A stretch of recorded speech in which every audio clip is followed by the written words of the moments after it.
you've just discovered. The Midnite Station.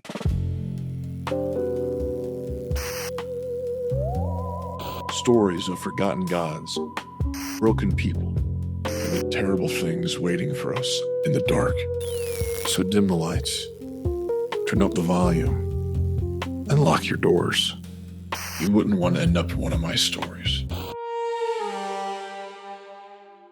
Tonight's broadcast is the end of the line.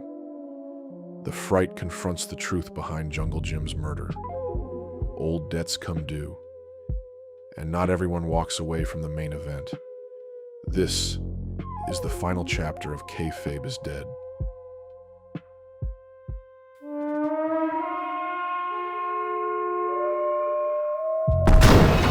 The Fright kicked open the backstage door like a chainsaw through wet bone, loud, final, and hungry. The building seemed to flinch. Production crews froze. Agents went silent mid-yell. Everyone turned toward the sound, and what they saw wasn't a man. It was a presence, a rumor, a ghost that had remembered how to walk. Then came the first gasp. It's really him. No fucking way. He's alive? She was right. It's the Fright! The name hit the air like blood in the water. He moved through them untouched. A phantom gliding through smoke and shadow, like the hallway didn't have the guts to hold him. Backstage buzzed like it was on fire. But the moment he crossed into Gorilla, everything stopped. Frozen. Silent. Breath held in every throat like the first moment before a storm. Trish Vicious, headset around her neck, arms folded, standing just beside the curtain, like a woman who'd written this angle years ago and waited in the dark for it to arrive. Then the cue hit. The lights cut. The Titantron flared. White flame, blood-red letters. The Fright returns. His music hit like the end of the world.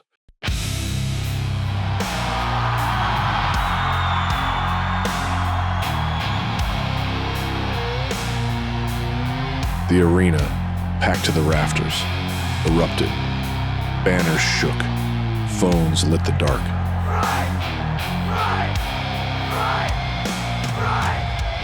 The resurrection had begun. Trish pulled back the curtain just enough to let him see it. The fire, the frenzy, the myth reanimating in real time.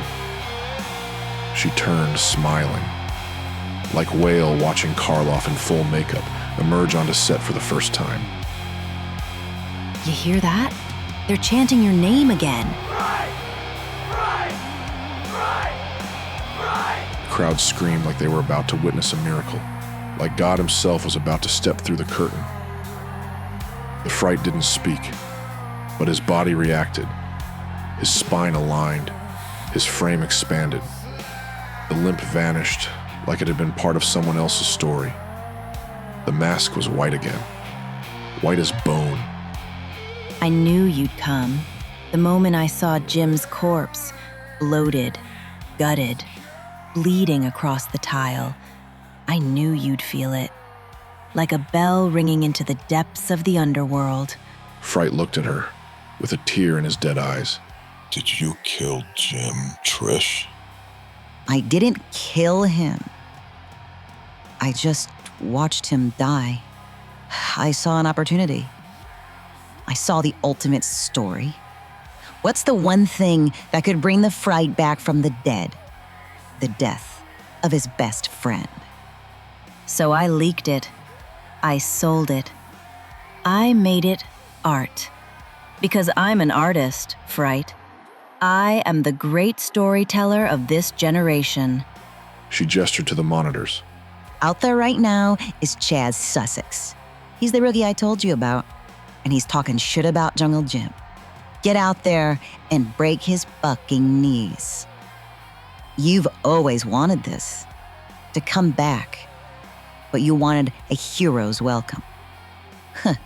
Does it get any more heroic than this? The Fright stepped forward. He parted the curtain. He looked younger, whole, something holy and terrifying. He let a smile slip, twitching, like a muscle that hadn't moved in years. just for a second. Then, he let the curtain fall. He turned to her. A chill crawled across her skin. He leaned in close, too close, and whispered, No. Her smile died, and then he made his way toward the back exit. The hallway didn't clear for him. It recoiled. No one touched him. No one spoke. Because what passed through them wasn't just a man. It was the ghost of the work itself.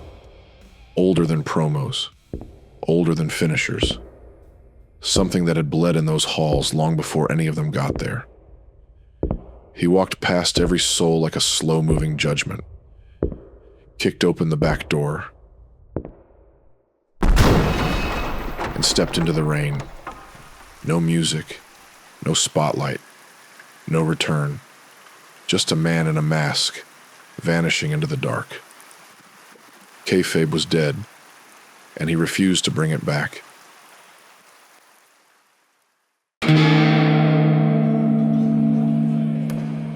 It wasn't raining that night. That's the part he'd remember most. The Lion's Den, back when the neons still worked, and the boys took the whole back room after every house show. The air smelled like beer, liniment, and the good kind of sweat, the kind you earned. Trish was dancing on the pool table. Not for anybody. That was the thing about her back then. She wasn't performing. She was radiating. 19 years old, lit up like a marquee, and the whole room turned toward her, the way plants turn toward the sun. She hauled Skidmark Charlie up by both hands and made him promises about how big the two of them were going to be. Bigger than Jim. Bigger than the ghost in the corner booth. She blew that ghost a kiss off her palm to show she meant nothing by it. And God help him. Behind the mask, he almost smiled. Then she was down off the table and across the booth, like she owned the lease. Jim's beer in her hand, her legs over Charlie's lap, telling the three of them they were the only men in that locker room who ever looked at her eyes. The gentle giant, the dead man, her Charlie. She counted them off on her fingers, like she was booking a card. She kissed Charlie long enough that the boys hooted, and then, over his shoulder, with a grin that could have meant anything, she let slip that one of them hadn't always been such a gentleman. Hell of a night, though. Jim developed a sudden interest in his beer. The Fright turned his glass in a slow, careful circle, and behind the mask his face gave away nothing, because that was the only thing it had ever been built to do. Charlie laughed and wanted to know which one of these mutts she meant, and she lit a cigarette and let the smoke out slow and told him that was the beauty of it. Nobody breaks kayfabe. It was impossible not to laugh with her. That was Trish. She could turn the knife in your gut into the funniest story in the room. Then she pulled Charlie off toward the bar, where Eddie Bishop was buying rounds, the owner of TCW in a suit worth more than the gate, teeth like a game show host, flanked by two young Samoans, identical, enormous, nursing the same untouched beer. They didn't talk to the boys or to each other. They watched the room the way the room watched Trish. Charlie went to the John. Eddie's hand found the small of Trish's back and stayed a beat too long. By the time Charlie came back, everyone was standing exactly where they should be. Jim saw it. Fright saw Jim see it. Neither of them moved, because there was a rule about that, older than either of them, and never once written down. And both men would spend the rest of their lives finding out what it cost. Jim watched the glass make another slow circle, the teas still hanging in the air like smoke. Then he went quiet in that way he had, the way that meant something gentle was coming, and he asked about the girl, the one from Ethiopia. The glass stopped. Almaz, Jim said, because Fright wasn't going to. She was fine, Fright told him. She understood. And when Jim asked about the trip out there, the grandmother, the 2 weeks that had been promised since spring, Fright said what he'd been saying to himself for a month. which was that a man doesn't step off the mountain in his 20th year. You come down for 2 weeks, and you come back to find some kid wearing your spot, and there is no climbing it a second time. The glass went around again. She'll understand. He believed that. That was the terrible part. The part he'd turn over in a parked car 16 years later, with the rain coming down and a dead man's voice in the speakers. He wasn't lying to Jim. He wasn't even lying to himself exactly. He simply could not imagine a version of the world where the belt was still there and she wasn't, and so he didn't bother imagining one. Jim let it sit a while. Then he said the only true thing anybody said to him that whole year, that he kept saying it like it was her that needed convincing. Fright had nothing for him. Somewhere near the bar, somebody's quarter ran out, and for a second, there was no music in the place at all. Then Jim shrugged that mountain of a shoulder and said the thing that would sit between them for the rest of their lives. Why not drop the belt? It's just a prop, brother. The booth went quiet. Across the room, Trish stopped mid-laugh, the way animals go still before a storm. Fright made him say it again, and Jim obliged, slower, kinder, worse. Finishes came out of an office. The blood was real, but the war never had been. Kayfabe was already dying. Cable had killed it, and the dirt sheets were burying it. And inside 10 years, every fan in the building would know. So let them see the trick. Go meet the grandmother. The trick was never the point.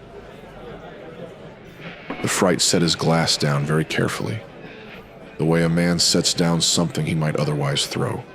You know what I had before this business. A father's fists and a bouncer's paycheck. Nobody handed me a gimmick. I crawled into this mask because there was nothing left of the man to be. 20 years, every small town, every broken bone, every night sleeping. 4 boys to a car. I earned what's on this table.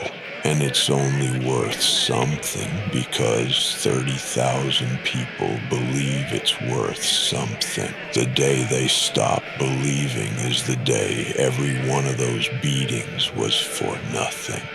Then he leaned in and gave Jim the only creed he had. Kayfabe isn't a trick, it's religion. And he would die before he helped burn it down. A long silence.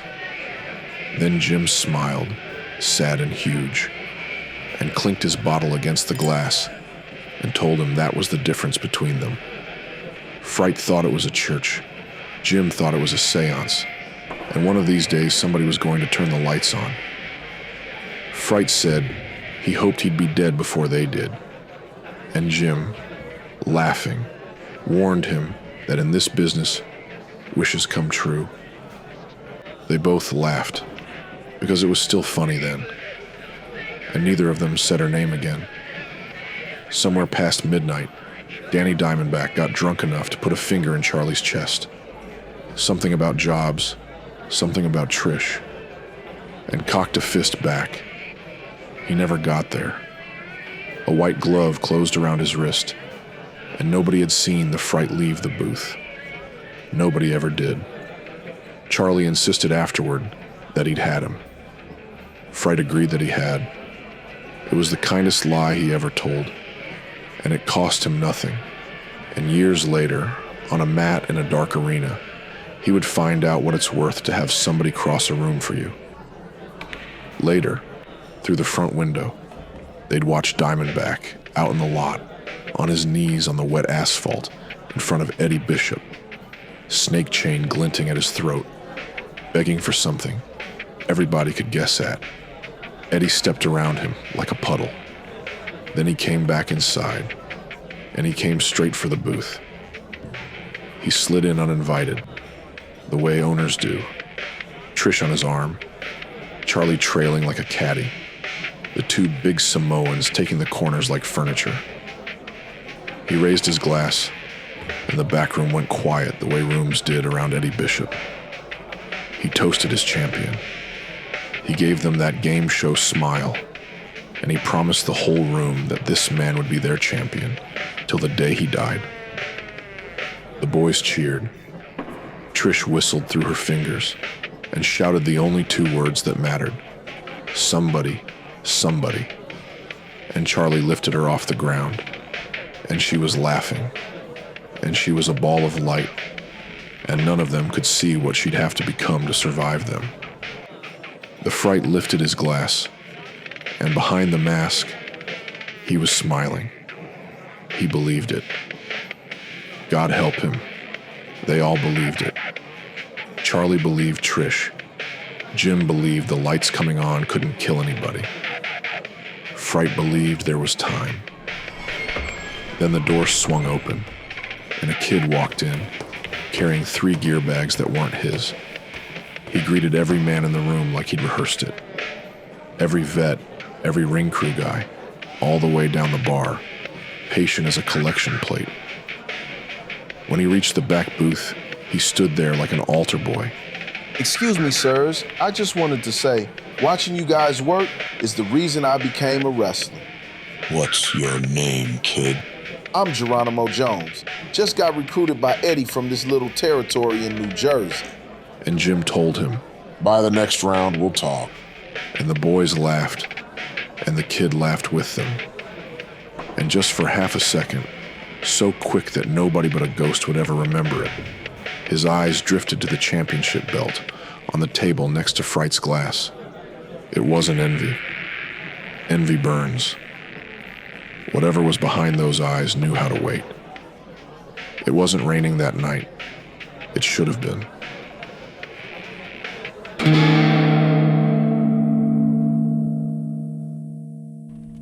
It never really stopped raining in Peoria. Like God forgot to turn the flood off. Or maybe he just didn't care. The Fright sat behind the wheel of Geronimo Jones' old Buick. Rain clawed at the windshield. The wipers squealed like they were begging for mercy. He didn't really know how to drive it. Didn't matter. He wasn't going anywhere. Not yet. Outside, through the storm and shadow, the statue of Jungle Jim loomed tall. Dead now, like a sacrifice no one admitted they made. Then something moved beneath it. A hunched figure darted through the rain. Quick, feverish, like a bad dream leaking into real life. And this figure was spray painting the statue with a color close to crimson. The Fright was already moving, out of the car before his mind caught up. He reached the statue and grabbed the kid by the collar. It was the mark, the one from the autograph signing, the one from the back alley. Hood soaked, eyes wild, spray can in one hand. What the hell are you doing, kid? Fright growled through the mask. The mark trembled, but not from cold. An unnatural smile broke across his face. Too wide, too sure. I did it for you! For Kayfabe! Fright's blood turned to ice. The mark reached into his hoodie and pulled out a beat-up recorder. This is what they were all looking for.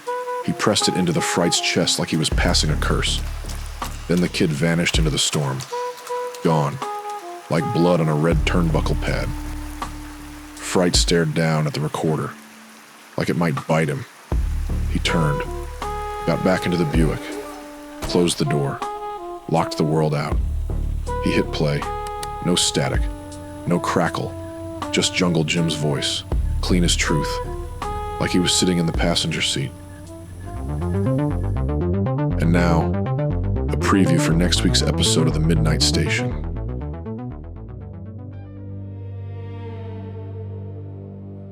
After a devastating breakup, Charlie, a former soldier with nothing left, takes a job as the overnight security guard at a strange windowless facility in the middle of nowhere. 13 months. No visitors. No contact with the outside world. One simple rule. Never go into room K. Beyond that door is an infinite maze of realities, each containing another version of Charlie. Some heroic, some broken, some monstrous. And somewhere in the darkness, something is hunting them all. King Charles. a science fiction slasher about heartbreak, obsession, and what happens when loving someone becomes losing yourself. The next story from the Midnite Station begins next Friday.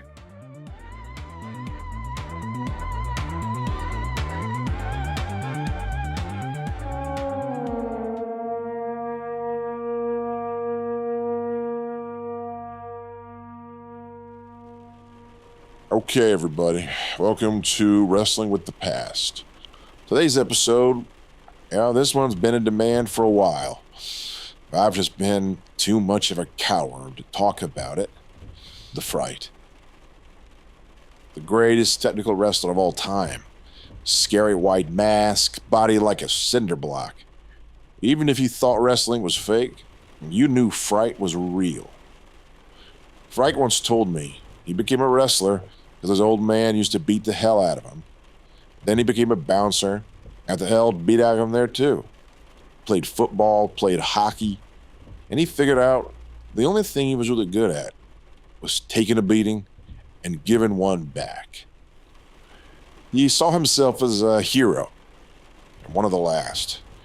He worshipped the pulp icons, the Lone Ranger, the Green Hornet. Most folks don't even know the Ranger was the Hornet's ancestor. Same bloodline. And the Fright? I think he thought he was next. Third in line. Somehow related to those two guys. The hero of pro wrestling. But me? I always saw Fright more like a Conan. A barbarian. A walking war machine. A man whose will was so cold and so hard that the world bent around it. He didn't manifest his destiny. He beat it into shape with raw, bleeding hands. Well, let's get to the part that you really want to hear. Twin City Screwjob. The night the Fright died. Eddie Bishop, he wanted Fright to drop the belt. Jones was the next guy. Fans loved him. Fright didn't respect him. This is all the stuff you already know. But what Fright didn't see was that things were shifting. Yeah, Geronimo was a bastard, an arrogant little prick. He'd call you a bitch and fuck your wife. But the crowd loved him. Fright just couldn't take it, wouldn't accept it. Fright had the power, he had the sway, but it was starting to hurt the boys. It was starting to hurt the house. So if he wasn't going to do the job, we were going to do it for him. That's when I came up with the idea. At Twin City Screwjob, I pitched it, I planned it. I screwed the Fright. If you're listening to this, brother, I'm sorry. And I hope someday you can forgive me. Tune in next. Fright ripped off his mask. Opened the car door. Let the rain wash over him. Just to breathe. Just to feel something on his face. To remember the man underneath. The man who had given everything to the business. His reflection in the window was warped. Ghost-like. Wrong. Fright looked down at the mask in his lap. Bone white. Like it had never been stained. Then dropped it into the blacktop puddle. Watched the mud reclaim it. And then he drove. Into the night. Into the dark. Vanishing. Once more. Like a lie whispered long enough to become truth. Like Kayfabe. Dead. And staying that way.